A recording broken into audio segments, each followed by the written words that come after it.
What it do, Dream Team? Welcome back to the channel. Here we are with another reaction. Got something a little different this time.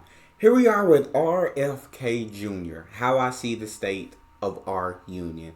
A lot of people, I feel like, in this election, feel like they're making the choice between bad or worse. A lot of people I've seen on social media, I think Trump's a liar and a criminal. And then you got Biden, who's just too old and incompetent. And so a lot of people, but people feel like I've got to choose either bad or worse. But I feel like there's a lot of people also looking at this third option. And a lot of us forget there is a third option because the Democratic and Republican parties have just been in power for so long. You never look at a third option. But here's Robert F. Kennedy Jr. I don't know anything about him. I don't know anything he stands for. But I'm excited to jump into this video because I've seen a decent, probably not, most likely, it's going to be a really long shot for him to win the presidential election. More than likely going to be a Democrat or Republican. But I want to check this out. Watch this video because I have seen a good amount of people say this is the guy that they're going with. I'm Robert F. Kennedy Jr., and I'm running as an independent candidate for President of the United States. I grew up in an America that seemed to have achieved its promise as an exemplary nation. Modern democracy had spread from one nation, ours, in 1776, to 6 by 1865, and to 190 by the 1960s. We had become the city on the hill. We were a moral authority around the globe. Our government, institutions, our Congress, the court, the regulatory agencies, and even the American press were renowned for their integrity, and they were revered worldwide. Other nations wanted our American leadership. They knew the difference between leadership and bullying, which is something our current leaders seem to have forgotten. We were the template of liberty, proof that for a country to thrive, its people must be free. Free to speak, free to worship, free to build great companies, free to start small businesses. We were the freest country in the world, and by no coincidence, also the most prosperous. Working Americans could provide for their families on a single salary. They could buy a home. Come on now, that's the big. You already got me. You already where I signed up. Where can we get the working Americans can provide their families the economy that we can get the single income taking care of an entire family? That's the America I want to be a part of because this economy, single incomes, just you better take care of yourself these days. Working Americans could provide for their families on a single salary. They could buy a home, raise a family, save for retirement without mountains of debt. We made the best music. We made the best movies. We made gold standard automobiles that everybody in the world wanted. We made blue jeans. We reconstructed Europe. We put men on the moon. We're the world's healthiest, best educated children. Our productivity, ingenuity, our can-do spirit were the envy of the world. We had confidence in our strength, our capacity, and the limitless potential of our country. Yeah, we had serious racial and environmental problems, but in the heady days of my youth, the environmental movement and the civil rights movement were picking up steam. My father and some of his allies were fighting to eliminate the last pockets of hunger in Appalachia, in the Mississippi Delta, and on the Indian reservations. And we became, for the first time, a true constitutional democracy in this country, with all races voting and holding political office. Other countries aspired to be like us, and our children grew up proud of their passport, proud of their flag. My uncle, President Kennedy, left us a legacy of peace and the hope of ending the arms race and winding down the Cold War. Those were the traditions of freedom, prosperity, and peace that my father, my uncle, and Martin Luther King Jr. were striving to protect and advance. In the half-century since their deaths, we've lost touch with that vision for our country. But I want to tell you right now that we can still restore that America, the America that almost was, and yet may be. But we have to start by being honest with ourselves. Neither my uncle nor my father would recognize the version of America that we have today. We become a nation of chronic illness, of violence, of loneliness, depression, and division, and poverty. Our great cities are becoming tent encampments, modern-day Hoovervilles filled with undocumented immigrants and dispossessed Americans and people living in their cars, plagued by mental illness and addiction and despair. Our border has come under the control of criminal drug cartels that traffic in desolation and fentanyl and in busloads of desperate human beings. Our children are drowning in a crisis of alienation, of dispossession, and complete disconnection from their communities. We've lost far more of our young people to drugs in the last decade than in the 20-year Vietnam War. We've printed 9 centuries worth of money in a little over a decade and spent $8 trillion on regime change wars. 9 centuries of money in just a decade. But he's not lying about the state that America's in right now, with the poverty, with everything that's going on. It's just, it doesn't feel like the greatest country in the world. It doesn't feel like many other countries look up to the USA or look at the USA as a guide or a blueprint. It feels like the USA right now is made fun of by many countries. The only thing I feel like any other countries see about the USA is that they have the most powerful military.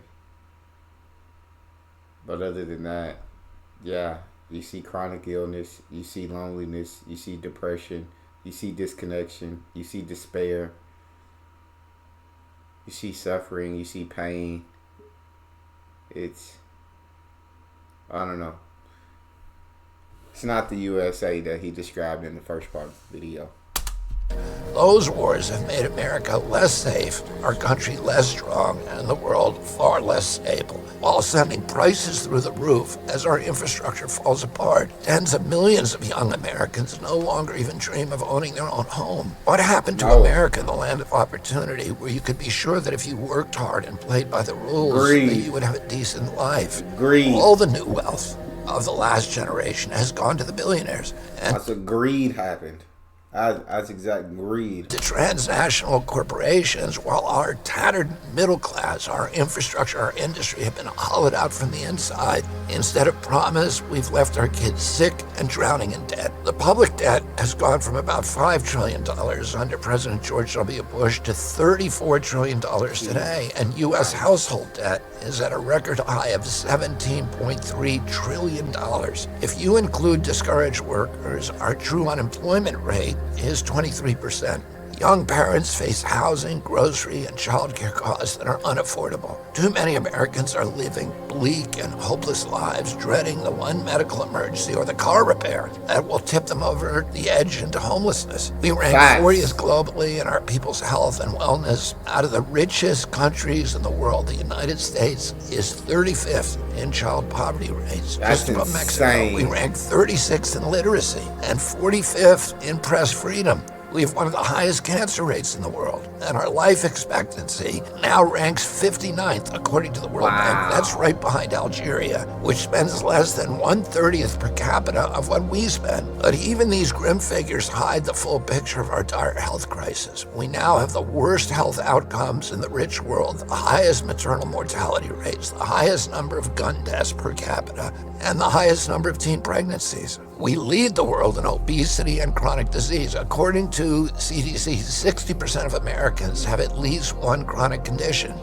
When my uncle was president, only 6% of Americans had chronic disease.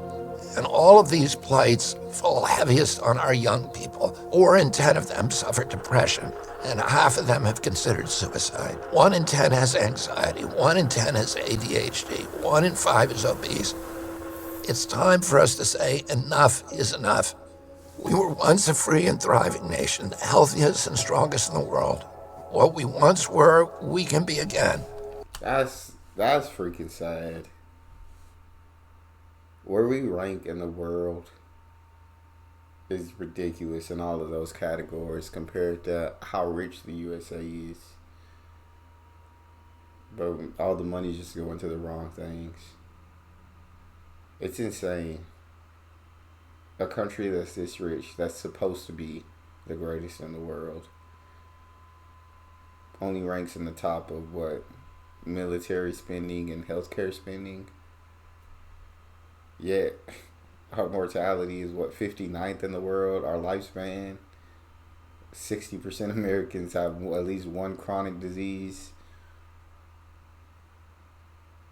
It's truly baffling when he said we're legit one car repair away or one medical emergency away from homelessness.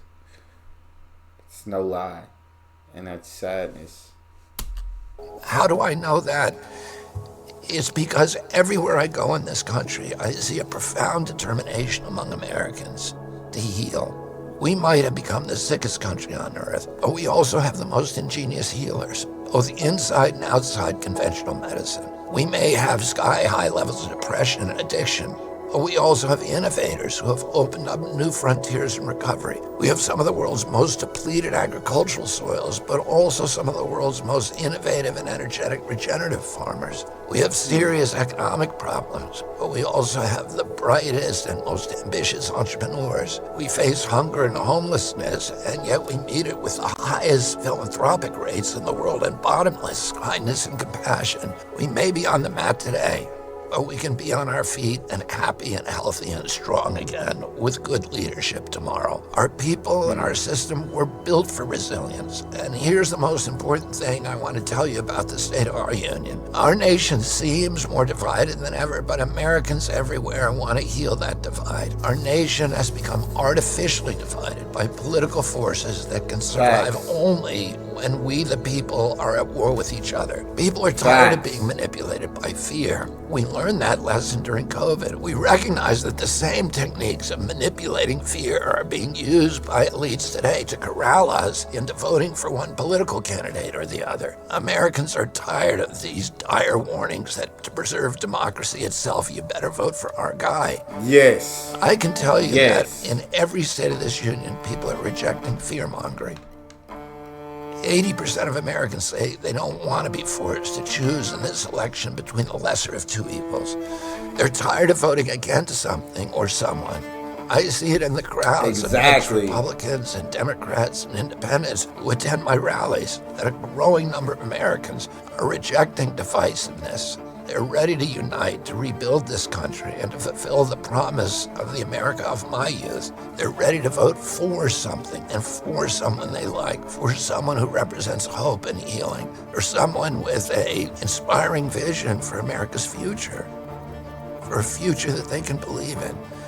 So that's the State of the Union that I want to bring you today. It's a nation that hungers to heal. It's a nation ready to face reality, to rebuild, to end the forever foreign wars, to clean out the corrupt Washington establishment, and to turn again toward peace, freedom, good health, and prosperity. When we unite in that vision, we're going to be unstoppable.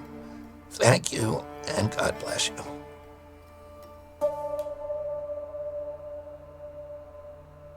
I really like that entire message. I don't have everything on RFK Jr. And I know this was just him getting to talk. It was amazing, the words that he just said. It makes you want to believe it. I'm 100% sure. But I would like to learn. I would like to learn more, because what he said was incredible. And if he can be the leadership that can help America take a step in the right direction, then he needs to be the one in power. I feel like we don't have to vote against someone. We don't have to vote for the lesser of two evils. If he can be that candidate that can lead us into the future on the right path, then I'm all for that. So, I guess before you decide to make your vote, just do your research on all the candidates and make the most informed decision for yourself. That's all we have for this video. If you enjoyed that, make sure you check out this video next. Also, don't forget to subscribe and hit that like button. It's your boy Neal. Out.